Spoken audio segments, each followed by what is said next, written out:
First of all, lads, Sean Byron said down below, it is a privilege to be asked up here. While I'm sure everybody here would have heard of Sean Byron, I'm sure everybody here hasn't heard of Brian Ryan. So what I'm going to give today, lads, is just a general synopsis of what's happened in the county of Kilkenny. There's no magic wand, there's no secrets. It's about imparting what we feel can make success happen. Okay, so to start off, as I said, delighted to be up. Primarily, I'd like to throw this out to you. I'm a club person first and foremost. And when I started hurling at 8 years of age at home in Johnstown, County Kilkenny, it was a love of just going to the field to hurl. At 12 years of age, our club team, school team, got to a Ryan D final. We were beaten in the final. I went to second level school at St. Kieran's College, and I just loved playing the game. From there then, I progressed. I went to IT Carlow. I did 3 years in IT Carlow, qualified in construction studies. And at the time that I was finishing construction studies, I worked for 1 year in construction, and the whole thing went belly up. I was very fortunate at that stage then that the GA were starting a roll out of coaches across the country. So I did a first year, a 1 year course in Thurles, and from there full-time coaching being brought on board. So around 1992, 93, I was fortunate enough to be one of the first full-time coaches in the province of Ulster being involved. So as I said, look, I'm mainly a club person first and foremost. What I hope to do today is to have a chat with yourselves about what we work with in Kilkenny, and hopefully we'll have a chance to have some questions and answers. So what are we going to look at? Structures and hurling and systems for hurling development. Okay. What's key? We have to look at the young child, the youth, and we have to look at the adult. And what I would say is that if we don't have our structures right at every single level, we won't get the finished product. Okay. We'll do that in a bit of detail later on. So as I said, I'm fortunate enough to be coaching full time since 1993 in Kilkenny. What I would say about coaching is I have learned so much from experienced people within the county.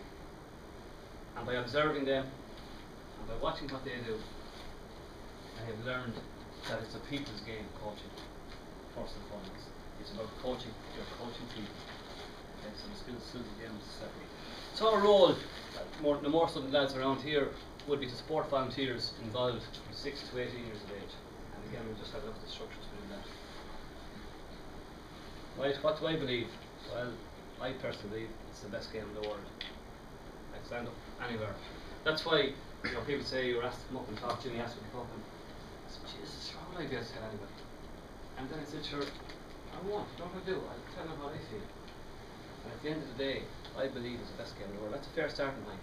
Because if you have a belief in what you're doing, if you have a belief in the game, that's going to tailor your coach enough. So I love hurling. Luckily at home in the parish I was in, as I said, we're not a big club, we're not that successful. Every experience I had in the field was a positive experience. The defeats, we can call them negative experiences. Did it kill me? No. Does it kill any hurler to lose? No. But if you love doing what you do, I believe it has the most skills. Okay? I believe that every child in the country should play hurling at some level. Because you look at the transfer of skills from hurling. If you can hurl, if you can throw a sitter up and strike it, if you can catch a ball, strike it, if you can catch a ball from a puck out. Think of all the other games. You can play handball, you can go golf, you can go tennis. So there's a massive transfer of skills because you're using arms and legs. Okay, what else? As coaches then, I always put this out on coaching courses. If we're going to coach at whatever age level, if you're with the under 8s, if you're with the under 14s, if you're with the minor team, if you're with the 21s, with the senior team, what do we have to know? Skills, nothing. Would you agree? Okay. Now, you can get booklets, you can get DVDs, I'm telling you the skills of the game. But I believe you only coach the skills that you know. So for about 15 seconds, I want you to have a chat with the person to your left or right. And I want you to, if you have a pen and paper, write down all the skills of the game you know. And that's very basic, lads, off we go. All the skills of hurling you can do.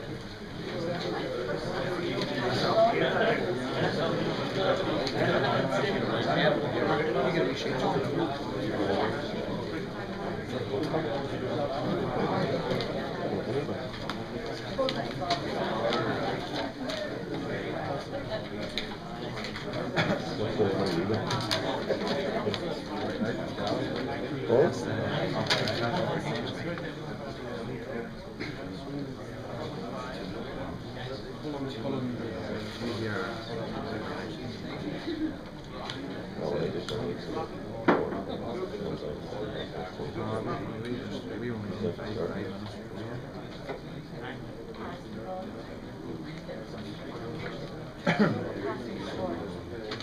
We'll give you another minute on that, so lads. Okay. As I said, we're looking at very basic levels here.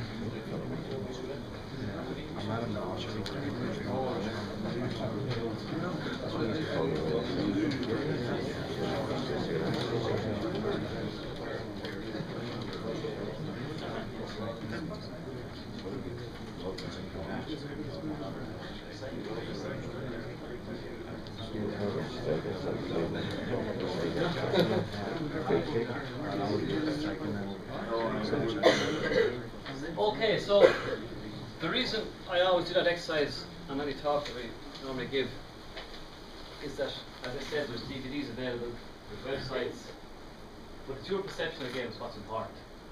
And I guarantee you, when I go around to different groups and ask you to call out, I'm going to ask you to add up your numbers, call out how many skills you see in the game. I guarantee you, we want any group exact same amount of skills. And why is that? We all have our own perceptions of what hurling is about. Okay? But what I would say to you as a challenge, irrespective of what age group you're working with, whether it be 6s, 8s, 16s, under 21s or adults, if you feel there's 34 skills in hurling, the challenge for you as a coach is to coach 34 skills. If you feel there's 15 skills in hurling, the challenge for you as a coach is to coach 15 skills. So, I'll give a quick tally of your numbers there.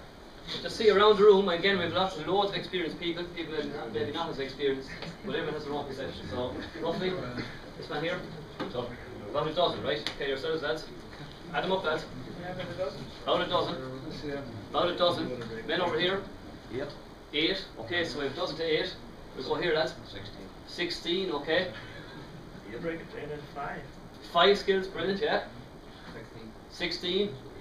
8. 12. 7, okay. 16. Keep going. 20. 6. 11. That's here. 10. Many more books left, lads here. 10. Ladies at the back. Dozen. Okay, so now, what does that tell us straight away? We all have different perceptions of the game. And ultimately, if we feel there's 8 valuable skills in hurling, we must make sure during the year that we coach each one of those skills to the highest level we can. If we feel there's 16 skills in hurling at the moment, we have to coach 16 skills. So there straight away as coaches we have to start thinking about the game, start looking at the game and seeing what's relevant. I believe for a period of about maybe 8 or 9 years, we as full-time people went down the road of just drills and drills and drills. And what happened? You couldn't become a coach in your club, you couldn't get involved with academy squads unless you had really fancy and good drills. But ultimately, what are you marked on Sunday? The results of your teams. I believe myself, and again we'll have a discussion this later on, the best drill you can do is a game, because that's what the lads are doing. I have never seen a drill in a game to replicate what happens on a Sunday. So, that's our first message today. Know the skills. That's your own perception. And if you stand over it, I always find a very useful exercise at the beginning of the year to sit down with coach lecturers. We'll say, right, okay, I say there's 10 skills, you say there's 12 skills. How can we fit all those skills into our yearly plan? To actually sit down and put all those skills into the yearly plan, to make sure that every kid under 10 gets a chance in our club to practice all the skills of the game that you feel are there. That every kid at under 14 is doing maybe the same skills, but doing them at a higher intensity. So, coach the skills, know the skills. Okay, reasons for success. And again, when Jimmy rang me last October to come up, I said I'd put a lot of thought into this presentation and I'd give out secrets. I had one slide to do it, and then I'm finished. Is that fair enough? So, how can we break it down at home? That would be a fairly simple thing, would it? Brian Cawley managing the team, and his management skills that Sean Byron spoke about. And then I said, in fairness to people, if they're going to drive from all parts of Ulster, it wouldn't be fair just to have one slide. I said we'd have to go into a bit more detail, and I said we'd give the second reason for success. And the second reason, that man there. So, I'd like to thank you for your cooperation. I hope you enjoyed this morning's talk. So that's success in Kilkenny at the minute. Now, what is success? And I think it's very important that we're able to quantify this. I looked it up in the dictionary. It's to accomplish an aim. It's a favourable outcome of an attempt. That's what success is.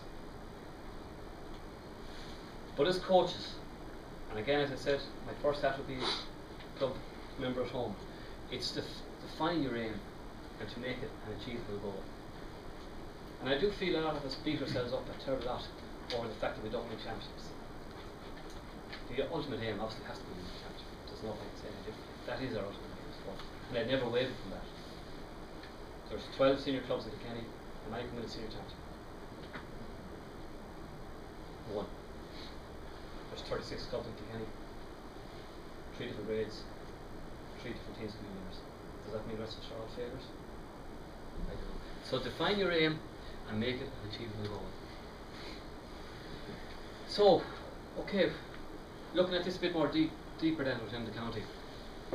Tradition within Kilkenny, okay, so you grow up in Kilkenny, you hear stories of what happened in the 70s and the famous players in the 70s, and Sean mentioned Pat Henderson from our own club at home, a legend of the game. Leadership, both on and off the field. Brian Cawley has created not only brilliant hurlers in my opinion, but brilliant men, brilliant characters. And any of you who've ever met the lads will see how humble and nice and good they are with kids, and how much they appreciate where they are, and how much they don't mind giving something back. Okay, it is the #1 sport. It's as simple as that. Gaelic football is a correlation. But I have a slide here to show you that we actually do play Gaelic football. There are local role models. Okay, so within your own community, you're walking down the street and there's a star that you meet in the local shop. So that creates the identity also. Past and present players in the community. Players are held in high esteem. Being honest and blunt about it, there is a feel-good factor. The chances of success are high if you get involved. If you're fortunate enough to make the Kilkenny senior panel, the chances are over the last 6 or 7 decades, you have a chance to play in an Iron final or an Ulster final, and that is good. Sean Byron spoke about the Reid County Board. The leadership shown by the County Board at home in Kilkenny from the time I started working, and again when I started working in 1993, it was the first full-time personnel. And I know myself there was a lot of kind of, we really need a full-time person. A lot of people are saying, you know, we give everything to a full-time person. But ultimately, our role is only to back up on what's happening. But the administrators help us in that role within the county. They work together. So if you're with your under 10 club team at home, and you're doing your bit, you do feel you're part of the Kenny Women's Senior All-Ireland. Because Brian Cawley is open up on that field, that you actually feel part of it. And if you ever hear Brian Cawley talking, if you hear the players talking, they'll acknowledge the work that has gone on in their local club and in their local primary school. So that's the point of Maco coaches, that everybody feels they're doing their bit. So not working in isolation. I have to say there's coordinated efforts. First slide I showed was a young kid of 6 or 7 years of age. I showed an under 14 player, I showed a minor player, and I showed a yellow player. If any of those links to the chain are broken, we won't go anywhere. There is good communication lines amongst all stakeholders. It happens everywhere. You think of one fixture, and you know, some people say, you know, we're coaches around the field and we have to do all we have to do. But you know, administrators deserve a lot of credit too. If you think about one fixture in your local county, that fixture has to be made by the fixture planners. Then it has to go to the local paper. The club host and the pitch have to be made aware of it. The referee has to be organised. The linesmen have to be organised. The dressing rooms have to be opened. The result then has to be texted into the administrator at the end of the game. The result has to be put on the local paper, and the league tables have to be made from that. So rather than saying coaches we're here on one side, administrators on the other side, we're all working together. Now, one fixture means 30 kids or 30 youths are going to play hurling. So we have to work together. And also people volunteering at some high levels. Now again, Michael spoke there about the different structures and we'll go through those in a few weeks' time. I'd also acknowledge at home that there's a learning and willingness to learn from previous players and coaches and managers. People say do it the Kilkenny way. What is the Kilkenny way? Again, I leave that up to your own perceptions. What I would say is that in 1993 I was only fresh out of college and I ended up getting a full-time position in Kilkenny, so at that stage it was a very kind of coordinated effort in primary schools only. Then it branched out, coach education came on board. People say what about coach education? I believe it has a big role to play.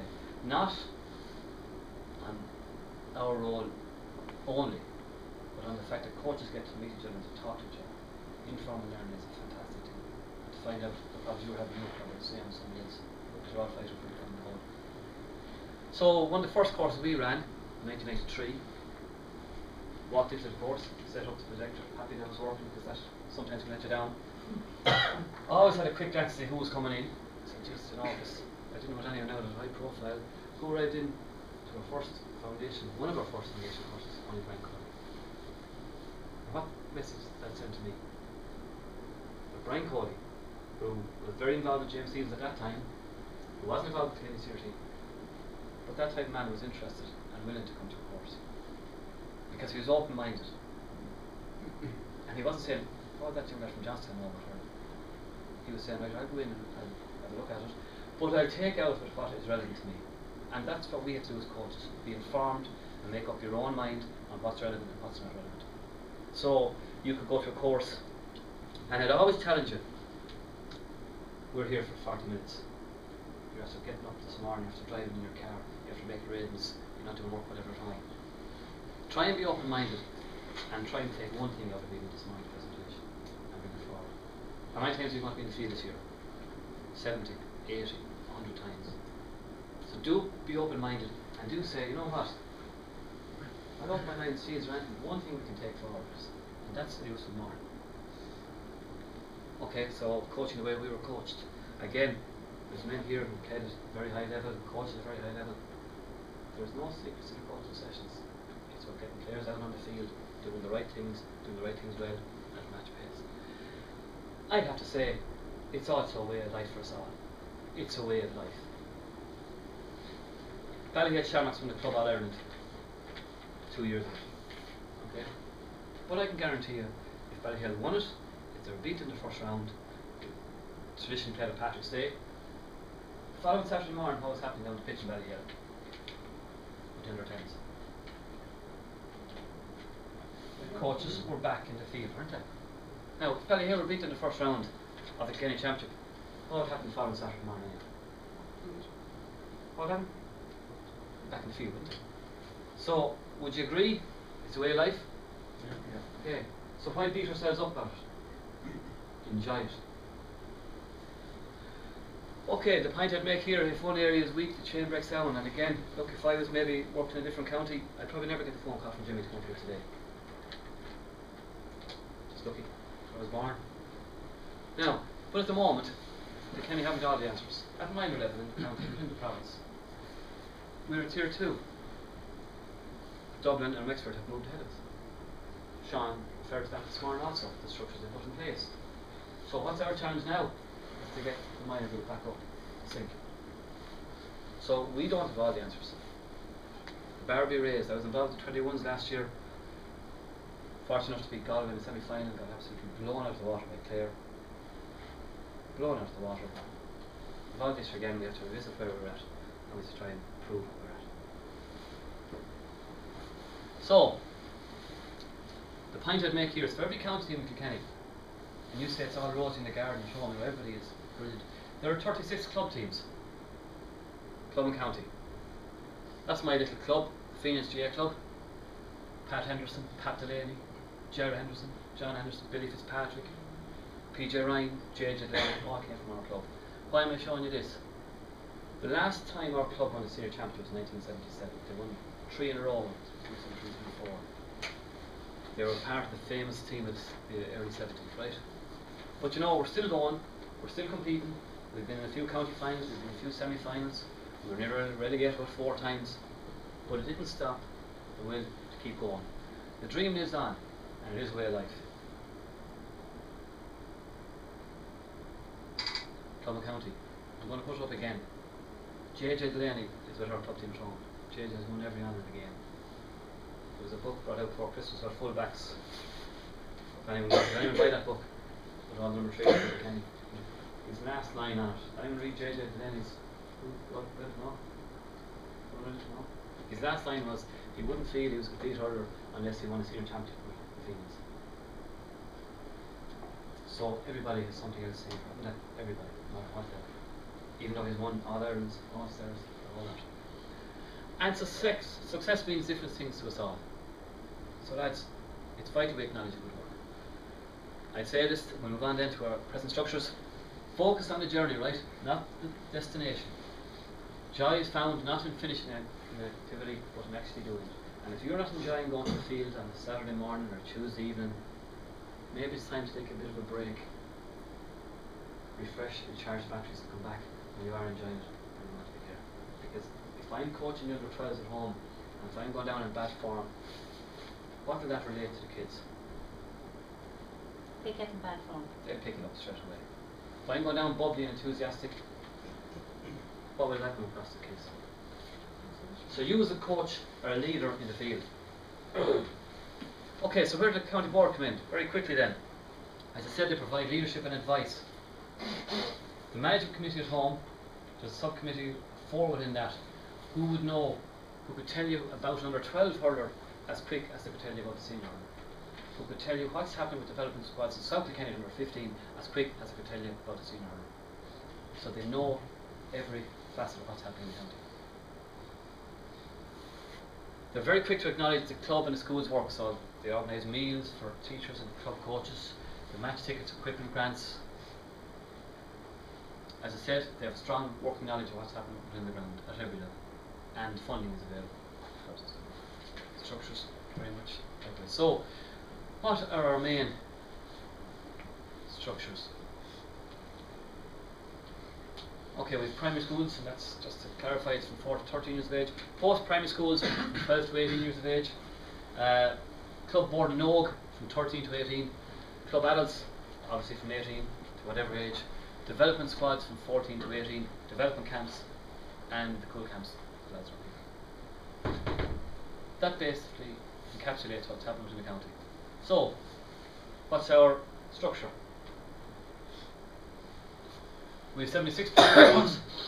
We have a strong Cumann Munskull committee who promote Gaelic games. We would have, fortunately, 56 teachers who actually work on the ground, developing a love of the game. It's one of our strongest points. Backed up by obviously the school club, linked coaches, and there's 2 full-time staff. I work in North Kilkenny, the city, and James Marr works down in South Kilkenny. We organise a go game schedule and primary schools coaching sessions. No rocket science there. Okay, a quick look at go games. I think this is important to find out. It's obviously, we all know go games to increase the levels of participation in a go games environment, and that comes from Croke Park. It came down through Leinster and it came to us. But we had to sit down as a committee. I think this is very important. We modified the rules of our go games specific to what we believe would help our young kids develop in Kilkenny. Maintain these, but also maintain the decent enjoyment. And obviously the idea of go games to ensure children receive playing time, not sideline time. Under 12 go games, plenty of bits is organised, kids get to play them. But the under 13 primary schools competition is as competitive as you would get under 15 aside. But it's outside of go games. Okay? So we have to have a pathway to include participation, to include all our kids, but we must also ensure then that the elite player, we call them, gets a chance to develop at their level. Okay, what else happens here? Go games, roughly, to give a quick, we organise buddy blitzes, where we bring 3 or 4 primary schools together to a local GA club, pick the kids, pick the teams at random, and the kids go and play matches for the morning. Okay, breaking down barriers. So we have rival clubs, We have here Fiends, then we have Galmai, Orniford, all those kids come together and they play. And do you know what I found? And I have to admit, I was sceptical about Go Games initially. I found that the kids, every single kid that comes, we could have 150 or 200 kids, the more than lads of here. Every single kid, even if they don't play hurling in the school, plays on that day. Why? Day after school. Get off school, very strong time. Put it this way to you though, there is no coaching involved. We pick the teams, we play small sided matches, and the kids get to do what I love to do, and that is to hurl. Okay? As coaches sometimes, is there a fear we overcoach, that we have to get everything 100% right. Maybe we should allow the kids to enjoy the game. Okay, and roughly 2000. Now, post-primary schools from 12 to 18, and again there's schemes all over the country, different age levels. Again, we have 12 post-primary schools with a strong G8 ethos again. We're just very fortunate that the teachers promote the game. Again, it's the #1 sport. We're very fortunate they're all competing at A level colleges, hurling players, in College, Kenny CBS, Castlecomer. Because of the numbers increased from the Go Games, we have had to organise B leagues, because obviously we realise that players are at different levels. So if you go from a rural primary school into a big second level school like St. Kieran's College, where there's over 150 first year kids, you're not going to make the first team. Is that finisher involved? No, we feel we need to allow the child to develop at their rate, and who knows who you might uncover. Okay. 50 Von teachers again at the end of the year, County Board organise a meal for the teachers that come in. The school gets a small equipment grant, but the teachers get acknowledged. It's a meal, probably costs €15. But lads, it's about acknowledging the people that are doing the work on the ground. We've no third level institution in Kilkenny. We're very fortunate that Carlow IT is only up the road from us. So we've 4 strong links with IT Carlow, and anyone who knows Michael Dempsey, he's a senior genius trainer with the senior team. He has organised and ran this course. So we were very fortunate to get the students out and workplace with us in the county. And again, they have great expertise. They have 4 years done of sports science, all different elements, strength and conditioning. So they work in primary schools coaching, they help us with club coach mentoring. They work in our development camps. They organise coaching workshops for us, first year coaching, and fitness testing for second level schools. Okay? Again lads, none of this is rocket science. All I'm trying to do is give you an overview of what's actually happened in the county. Right, okay, so from 4 to 18 years of age then, yeah, that's the primary school side of it, the secondary school side of it. It works in such a way though, that when you're in second level school you win in September, you get to hurl from September to Christmas. If you're on the senior team in the school, you get to hurl from January right through to March. The club competition kicks in from March right through the summer. The squad's put in the middle of that. It's going back to Sean Byron. What one point did Sean make of the kids? And you think of one thing he said in relation to that. Kids want to compete and want to play the whole year round. So we're managing that. So we have 36 clubs. We organise 4 divisions. We have 2 regions, north and south of the county. So you go in your northern region, you go to a county final. We have under 8 to under 12 Go Games, under 14 to under 16 minor league and championships. With the result that most of our clubs have had some success at some level. And that is important also, because it does give everybody a boost when they win a northern championship or a southern championship or a county final. So everybody in the club, if the minors win the championship, the under 10 coach feels boosted, the under 14 coach feels they're doing their job. So it's all part of the bigger picture. Okay, the format we run it for Go Games, just at under 8 and under 10. We ask clubs to bring in 4 teams. We organise 2 pitches. Each player plays 3 games. We're getting away from the competitive element altogether. They get to play their 3 matches and they go home. Has there been war and destruction because of this? No. Are the kids quite happy to play? Yeah. Why? Because we have the best game in the world. Format under 12, obviously we realise it's more competitive. They're getting nearer to under 14 for playing the game, what have you. 8 teams, 2 groups of 4. Instead of the old championship format where you actually go and you play your first match in the morning time, you're beaten, you're gone home. Every team gets to play in a final on that day. So you have your 8 teams, 2 groups of 4. Teams on one side play 3 matches.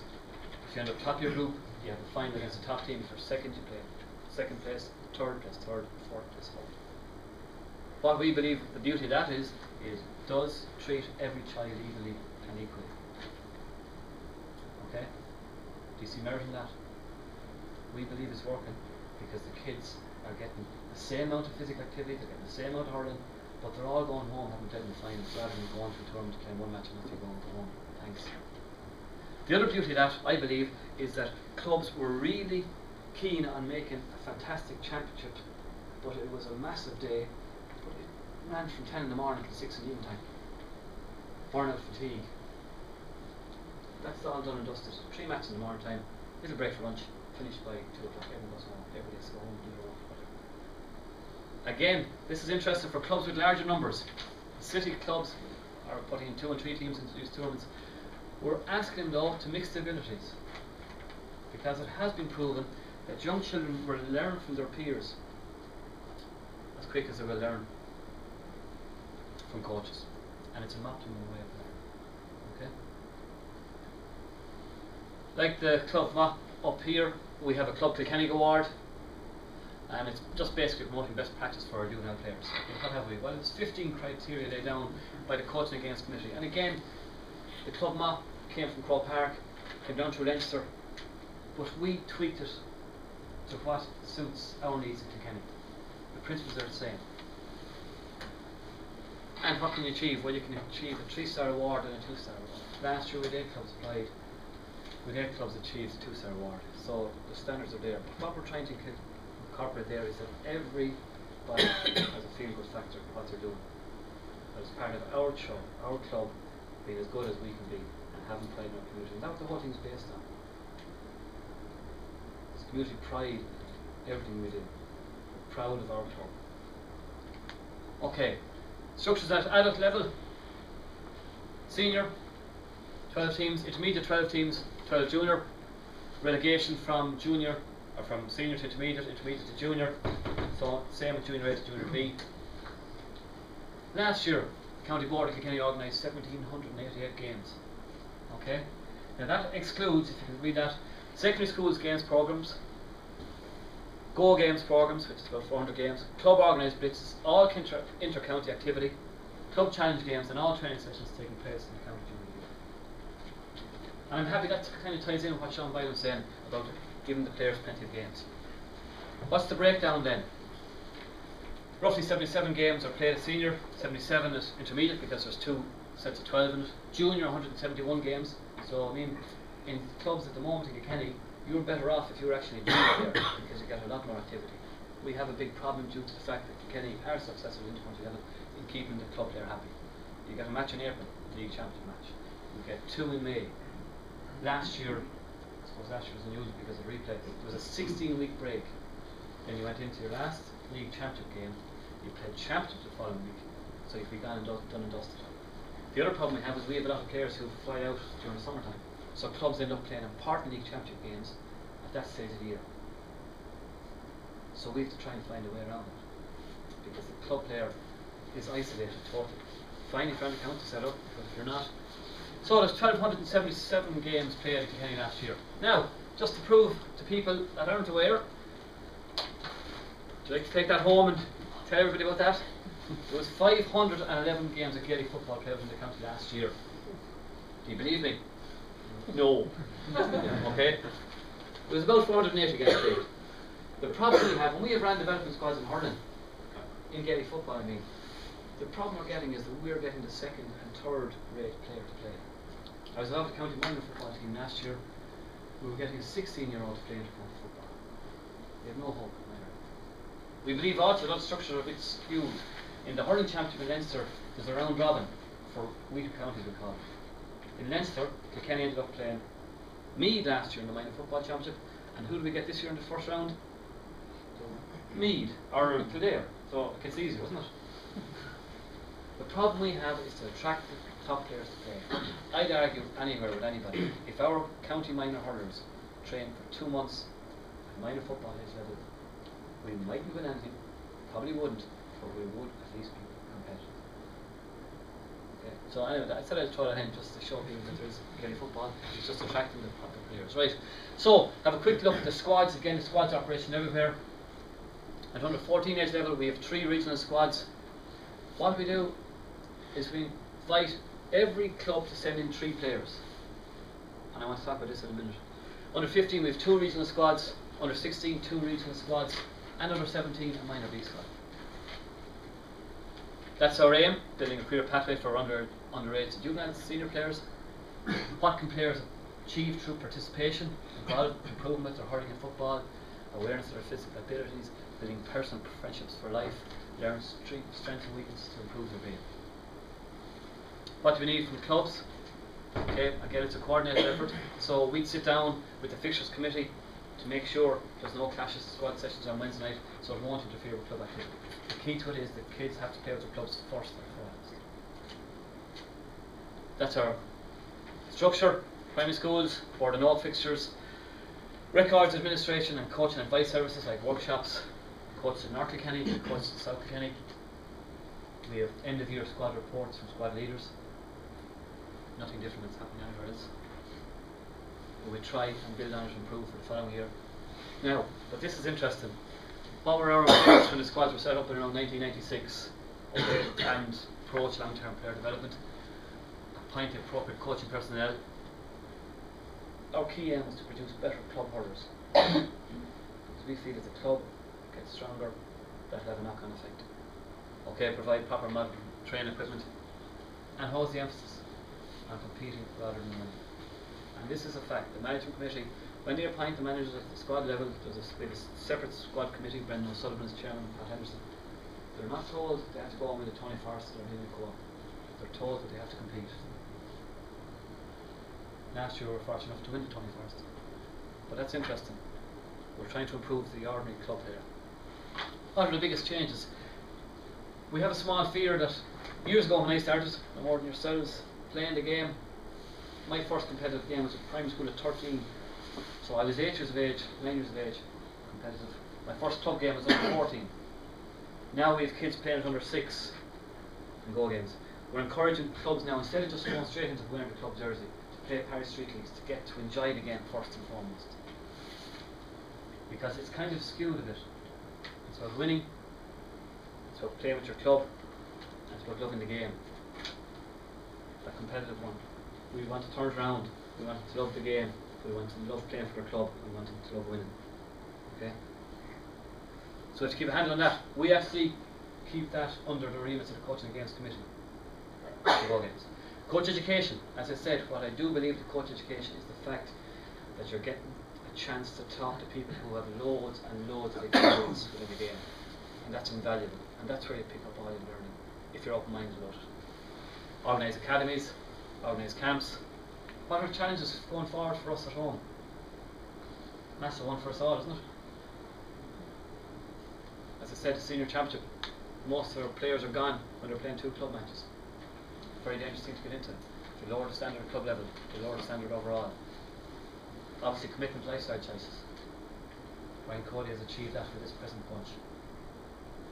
We believe education to our squads, that's key there though. And it's ongoing work year on year. Okay, this is interesting. The last couple of years, because of the amount of work that's going on at every level within the county, within our coaches are coaching at junior level, intermediate level, and senior level, we're getting players from junior clubs making county teams. That's fine when they're minor. If they make the under 21, that's fine. But if they don't make the step up from the under 21 panel now to the senior panel, they go back to play junior level hurling, the chance are they could be lost from the game. So that could be a challenge for us going forward. 3-4 years ago, Kenny won the minor All-Ireland, 10 of the team from junior clubs. Okay, so that's going to be a big challenge for us. We'll see how we handle it. So will they be blended in with the current structures, or can they be lost to the inter-county game? Underage. Kilkenny players we have found are comfortable doing a job. Marking space, we're not really comfortable in that. Okay, club split titles won since 1980. That's basically, to give you an idea, that we have teams to be competitive and the winning will take care of itself. That's a booklet we produce every year, so everybody gets a booklet in February to know the coordinated plan that we have for the coming season. Okay, question. Why are people attracted to our games then? To play the game, I believe. To be competitive, because it's to beat the person you're marking, okay? To beat your man to every ball. It's just a couple of, look at the systems. So it's competitive, it's about playing the game, it's about enjoying the game and wanting to be competitive. That's what we all have to be. So, question, is it to do drills? When you were a kid, 10 years of age, anyone, any ex-hurlers here? Just put your hand up, come all your players. Put your hand up. Did you rush down to the field to do a drill or to play a game? Which? Oh, if you said drills, I was going to leave. Okay, that's the standard format we have, isn't it? The drills, isn't it? Standardised format. Don't tell me anybody who ever played a hurling ball didn't dream of scoring a goal in the county final or scoring a goal. That's a massive message for us today, I think. So we're enjoying the game. So, roughly, and again, I'm speaking to converted here because you're dealing with the lads the whole time. There's a new focus on a games-based approach. As a coach, ask yourself, do you analyse the game? At the outset, we looked at how many schools are in the game. We have different views on that. So do we go to I went to the park some days and I'd watch Kilkenny playing, and I might spend 3 or 4 minutes just watching Tommy Walsh. I might just spend 3 or 4 minutes watching JJ and watch what they actually do during the game. It might give you 1 or 2 ideas to bring back. Do I tailor our sessions from the usual, or do we just go to a course, pick up what's been handed out and say, right, we'll go with that this year, is it relevant to your team? Do we target improving every single kid we have? You know, a kid is 8 years of age to come into our field, even 16 years of age, we want them to be the perfect hurler. That's fair enough, that's an aim. Are they going to be the perfect hurlers? No, but we have to have patience with them, and we have to let them develop at their own rate. And do our sessions include match day situations? Do we take for granted all players' abilities? And I'd highlight lack of abilities, to be cognizant of that. Do we have variety in our sessions? So we'll just fly through this, just have a quick look at drills and game based. Okay, so what are drills for? Well, drills promote acceleration, games promote acceleration and deceleration. Think about these points. Drills promote standing starts. So I'm waiting at a cone and I go when the ball comes to me, and I go when the coach tells me. In a game, standing, moving stance. Drills promote good ball, so you're encouraging a nice little hand pass. Games, you get a good ball, you get a bad ball, you have to do it whichever way the ball comes to you. What else? Drills are in straight lines, games are multi-directional and chaotic speed. Drills promote understanding of the skill. Games promote understanding, awareness, and the key one there, decision making. Drills promote awareness in straight line space, games promote peripheral vision. Drills control. Sean Boylan mentioned David Beggy. Did he buy into their system? Sean even said himself he didn't even know what David Beggy was going to do with the ball. But you know, hurling is a skillful game. Let the player be part of it. Drills promote standing and waiting, games promote match running and movement. Drills promote on the ball, games promote on and off the ball. But I do believe